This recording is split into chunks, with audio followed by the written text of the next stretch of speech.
अपनी तैयारी को आसान बनाने के लिए अभी सब्सक्राइब करें AR career point YouTube channel और इस घंटी को ऑल पे क्लिक करें लेटेस्ट वीडियो सबसे पहले देखने के लिए। पढ़ाई करने का सबसे सही तरीका क्या होता है, इसीलिए आपको बताया जाता है कि पढ़ाई करने से पूर्व पहले आपको सिलेबस और एग्जाम पैटर्न को समझना चाहिए। उसके अनुसार आपको खुद के लिए एक टाइम टेबल और रणनीति के अनुसार पढ़ाई करना चाहिए, क्योंकि अगर आप सही दिशा में पढ़ाई करते हैं तो इससे क्या होता है कि आपका पढ़ाई समझिए जो बोझ होता है 50% वो ऐसे ही कम हो जाता है अगर आप सही रणनीति बना लिए तो। क्योंकि पढ़ाई अगर आप सही दिशा में करेंगे तो आप देखेंगे कि आसानी से आपका सिलेबस कंप्लीट हो गया, आपका तैयारी भी हो गया। लेकिन अगर आप सिर्फ बैठकर ये सोचते रहेंगे क्या पढ़ें, इतना सिलेबस है, ये बुक है, तो वैसे सिर्फ आप पे दबाव प्रेशर डेवलप होगा और आप पढ़ाई नहीं कर पाएंगे। क्योंकि उदाहरण आपके सामने हम लोग आपके मैट्रिक बोर्ड परीक्षा 2022 को ध्यान में रखते हुए एक सीरीज की शुरुआत की है और सीरीज में हम लोग बिल्कुल ऑफलाइन क्लास की तरह एक सिस्टमैटिक वे में पढ़े। तो देखिए कितना आसानी से हम लोग संस्कृत के भी ऑब्जेक्टिव प्रश्नों की चर्चा कर लिए और आज हम लोग आपके सोशल साइंस के सैंपल्स और प्रैक्टिस सेट को समाप्त करने जा रहे हैं। और हम लोग का प्रयास है कि एक एक प्रश्न की चर्चा करें ताकि आपका 80 अंक का सोशल साइंस का पेपर है थ्योरी का, तो उसमें 80 में 80 आए। कोई भी सब्जेक्ट में हम लोग कुछ भी छोड़कर भागेंगे नहीं। और जितना सिस्टमैटिक ढंग से और एक सही दिशा में पढ़े ऐसे आपको पूरे यूट्यूब पे नहीं मिलेगा। हर जगह सिर्फ ऑब्जेक्टिव और आधा पढ़ाया जाएगा, आधा छोड़ दिया जाता है। यहाँ पे जिस भी छात्र का इस ऑब्जेक्टिव का क्लास छूटा या और सभी इस सीरीज का कोई भी वीडियो क्लास आपका छूटा होगा तो मैं इसका आपके सुविधा के लिए एक प्लेलिस्ट तैयार कर दिया हूँ, जिसका लिंक आपको इसी वीडियो के नीचे देखिएगा डिस्क्रिप्शन बॉक्स में मिल जाएगा। वहां से देखकर आप कोई भी क्लास का रिवीजन कर सकते हैं। आपका कोई भी क्लास से छूटा है तो उसे देख सकते हैं, समझ सकते हैं और आप भी इस प्लेलिस्ट के माध्यम से अच्छा स्कोर कर सकते हैं 2022 बोर्ड परीक्षा में। इस क्रम में हम लोग आज इसको समाप्त करेंगे और बात करेंगे आपके आपदा प्रबंधन से। यहाँ से आपदा प्रबंधन की शुरुआत हो रहा है। आपदा प्रबंधन से सिर्फ आपके परीक्षा में लघु उत्तरीय प्रश्न पूछे जाते हैं और मात्र आपसे आपदा प्रबंधन से 4 प्रश्न पूछे जाएंगे बोर्ड परीक्षा और सेंटअप एग्जाम में भी, जो 29 से 32 नंबर अर्थात कि सबसे अंत में आपके प्रश्न मिलेगा। और इस 4 प्रश्न में से कह रहा है किसी 2 प्रश्न का मात्र आपको उत्तर लिख देना है और इसके लिए आपको 2-2 अंक के प्रश्न अर्थात कि 4 अंक दिए जाएंगे। तो ये 4 प्रश्न यहाँ पे जो देख रहे हैं अगर आप तैयार करके जाते हैं तो हो सकता है इसी में से 1 या 2 प्रश्न रह जाएगा और आपको 2 ही प्रश्न का उत्तर देना है।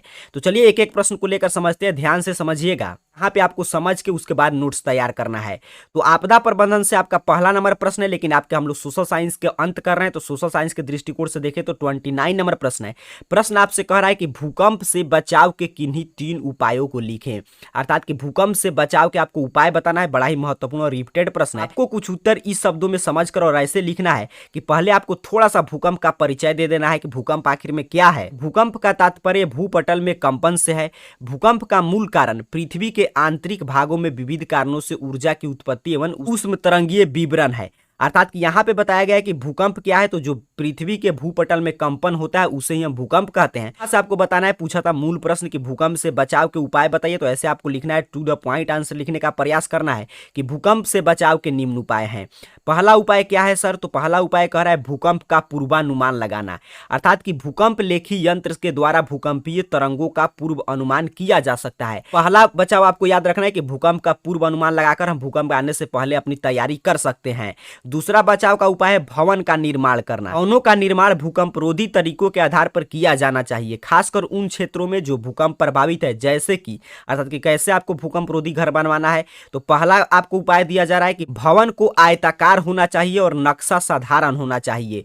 दूसरा है कि मकान की नींव को मजबूत एवं भूकंप अवरोधी होना चाहिए ताकि भूकंप का कुछ झटका भी आए तो मकान उसको बर्दाश्त कर पाए, ढहे नहीं, गिरे नहीं। नेक्स्ट कारण दिया गया है कि लंबी दीवार को सहारा देने के लिए ईंट, पत्थर या कंक्रीट का कलम होना चाहिए। अर्थात कि जो दीवार घिसते हैं बीच में कलम बनाया जाता है ईंट पत्थर की ढलाई करके कंक्रीट का, तो वैसे हर जगह कलम होना चाहिए ताकि ऊंचे दीवारों को रोक पाए। नेक्स्ट उपाय आपको बताया गया है कि निर्माण के पूर्व स्थान विशेष की मिट्टी का वैज्ञानिक अध्ययन होना चाहिए, तभी नींव का निर्माण कार्य होना चाहिए। अर्थात कि कुल मिलाकर बताएं तो भूकंप से बचाव के 2 महत्वपूर्ण उपाय हैं। पहला है भूकंप का पूर्वानुमान लगाना और दूसरा है भवन निर्माण के समय सावधानी बरतना। तो ये 2 कारगर उपाय हैं और इसको समझ के रखना है, ऐसे आप उत्तर लिख देंगे। नेक्स्ट प्रश्न आपसे पूछ रहा है सामान्य संचार व्यवस्था के बाधित होने के प्रमुख कारण को लिखें। अर्थात कि हमारा सामान्य संचार व्यवस्था कैसे बाधित होता है, इसके कारण को आपको बताना है। ये भी प्रश्न बहुत बार पूछा गया। यहाँ पे मैं आपको हर क्लास में बताता हूँ कि यहाँ पे आपको उत्तर लिखना भी सीखना है, क्योंकि देखना है कि मैं आपके लिए जो भी उत्तर तैयार कर रहा हूँ कैसे टू द पॉइंट हर उत्तर को लिखना है। अगर इस रूप में आप आंसर लिखना सीख लिए, समझिए आपका एग्जाम में 1 भी अंक नहीं कटेगा। तो प्रश्न पूछा था कि सर आप बताइए संचार व्यवस्था के बाधित होने के क्या कारण है, तो आपको उत्तर इसी तरह लिखना है कि संचार व्यवस्था के बाधित होने के कई कारण है। पहला है केबल का टूट जाना, अर्थात कि केबल जो तार होता है वो टूट जाएगा तो सामान्य संचार व्यवस्था बाधित हो जाएगा। दूसरा है बिजली आपूर्ति का बाधित हो जाना, लाइन नहीं जाएगा तभी संचार व्यवस्था कार्य नहीं करेगा। तीसरा है संचार भवनों के ध्वस्त होने पे संचार यंत्रों का क्षतिग्रस्त हो जाना, अर्थात कि जहां से संचार भवन है, जहां पे संचार यंत्र को कंट्रोल किया जाता है, अगर वहीं ध्वस्त हो जाता है, उसी के यंत्र में खराबी हो जाएगा तो संचार व्यवस्था बाधित हो जाएंगे। अगला कारण है ट्रांसमिशन टावर का क्षतिग्रस्त हो जाना, अर्थात कि जिस टावर से वो संचार व्यवस्था आपका जिस भी टाइप का है जुड़ा हुआ है, अगर टावर ही काम नहीं करेगा तो आपका संचार व्यवस्था बाधित हो जाएगा। तो सोचिए अगर आपसे 2 अंक का प्रश्न था, ऐसे ही टू द पॉइंट आप 4 ऐसे कारण बता दे रहे हैं तो एग्जामिनर आसानी से आपको 2 अंक दे देगा। आपको परीक्षा में 2 ही प्रश्न बनाना है आपदा प्रबंधन से, लेकिन हम लोग चारों प्रश्न की चर्चा करेंगे ताकि इसमें से कोई प्रश्न पूछ लिया जाएगा। अगला प्रश्न आपसे कह रहा है सर कि आग लगने की स्थिति में क्या प्रबंधन करना चाहिए, कि जब आग लग जाए तो उसके बाद तत्काल प्रबंधन आपसे पूछा है कि तत्काल व्यवस्था क्या करना चाहिए। तो देखिए प्रश्न भले ही उत्तर यहाँ पे मैं आपको समझाने के लिए इस रूप में तैयार किया हूं, लेकिन इसको आप चाहें तो यहीं पे जैसे ऊपर वाले प्रश्न में देखें वैसे टू द पॉइंट इसको लिख सकते हैं। को ध्यान से समझिएगा कि आग लगने की स्थिति में सबसे पहले आग में फंसे हुए लोगों को बाहर निकालना एवं घायल को तत्काल प्राथमिक उपचार देकर अस्पताल पहुंचाना चाहिए। अर्थात कि पहला प्रबंधन क्या करना है, क्योंकि पूछा है प्रश्न आग लगने के बाद आप क्या क्या एक्शन लेंगे, तो पहला एक्शन क्या हो सकता है कि जो भी लोग फंसे हुए हैं घर में कहीं पे तो उनको पहले बाहर निकालना चाहिए। जो भी लोग आग की वजह से घायल हो गए तो उनको कुछ प्राथमिक उपचार देकर अस्पताल पहुंचाना चाहिए। प्राथमिक उपचार में क्या क्या आप कर सकते हैं, तो प्राथमिक उपचार में उनके शरीर पे ठंडा पानी डालना, बर्फ से सहलाना, बरनौल आदि का उपयोग करना, आग के फैलाव को रोकना, बालू मिट्टी एवं तालाब के जल का उपयोग करना। यदि बिजली से आग लगी हो तो सबसे पहले बिजली के तार को काटना जरूरी है। देखिए आपदा प्रबंधन आपके सामान्य जीवन से जुड़ा हुआ विषय है, अगर इसमें आपका अंक कटता है, आप किसी प्रश्न का जवाब नहीं दे पाते हैं तो ये बड़ी ही अफसोस की बात है, क्योंकि इसको आपको अपने जीवन से रिलेट करके आप देखते हैं तो आसानी से याद रख पाएंगे। तो हम लोग चर्चा की है कि प्राथमिक उपचार कर सकते हैं, उसके साथ साथ कैसे आप आग को बुझाने का प्रयास कर सकते हैं। अगला प्रश्न आपसे पूछ रहा है कि सुखाड़ किसे कहते हैं, आपको बताना है कि सुखाड़ किसे कहा जाता है। तो उत्तर देखें यहाँ पे टू द पॉइंट है कि जब औसत वार्षिक वर्षा की मात्रा 25% से अधिक की कमी आ जाए तो हम सुखाड़ कहते हैं। अर्थात कि जितना औसत वार्षिक वर्षा किसी भी जगह पे सामान्य औसत वार्षिक वर्षा तय किया गया है, अगर 25% से अधिक की कमी आ जाता है तो हम कहेंगे कि वहां पे सुखाड़ हुआ है। ये तो इतना आपको 2 लाइन याद रखना, इसके आगे अपने से भी लिख सकते हैं कि सुखाड़ आप जानते हैं कि वर्षा की कमी से होता है, सुखाड़ में फसलें जल जाती है, सुखाड़ से क्या क्या नुकसान है सभी आप बता सकते हैं।